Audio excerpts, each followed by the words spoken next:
Oke, pada bagian ini kita akan membuat action interface yang merupakan interface untuk setiap action yang akan dilakukan oleh aplikasi kita. Kita buat interface-nya. Kita beri nama action interface. Package-nya action.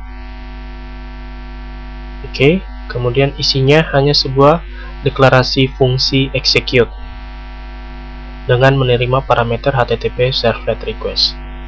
Ini akan menyederhanakan pemrograman web kita nantinya.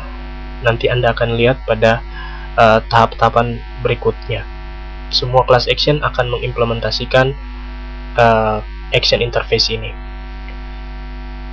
Selanjutnya, kita buatkan controller. Pada konsep MVC, controller ini merupakan bagian yang sangat penting, ya. Di sini controller kita implementasikan dalam bentuk servlet, ya, merupakan pintu gerbang dari aplikasi kita. Ya, setiap request akan diterima oleh controller servlet ini, dan setiap respon akan dilewatkan melalui controller servlet ini. Kita beri nama controller servlet, URL pattern-nya adalah controller, kemudian kita finish. Nah, pada CD distribusi saya sudah sertakan controller servlet yang sudah jadi, biar kita nggak capek untuk nulis. Silakan Anda buka filenya, kemudian kita copy isinya. Kita mulai dari fungsi seperti yang terlihat di layar, kita paste di controller servlet kita. Nah, di sini ada deklarasi properties, ya. Kemudian kita input, kita add library yang dibutuhkan. Di sini ada fungsi init, ya, berfungsi untuk membaca file properties, ya, di mana file properties itu nanti merupakan mapping action class kita.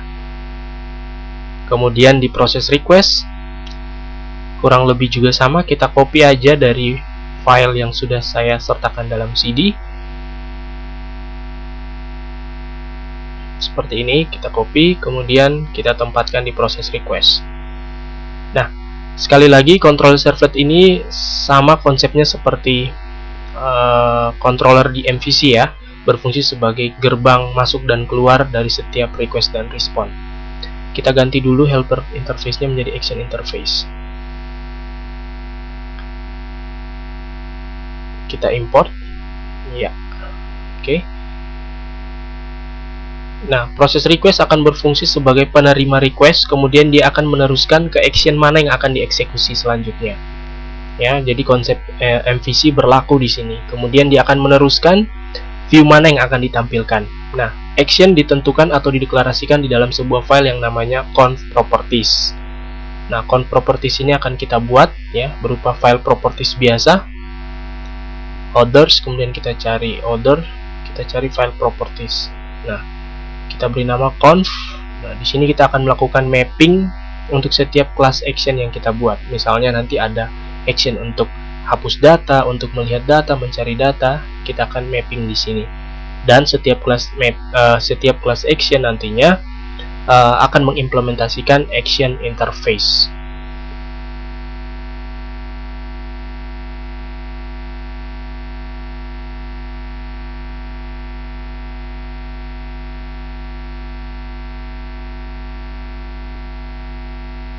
Oke, demikian untuk control servlet dan action interface.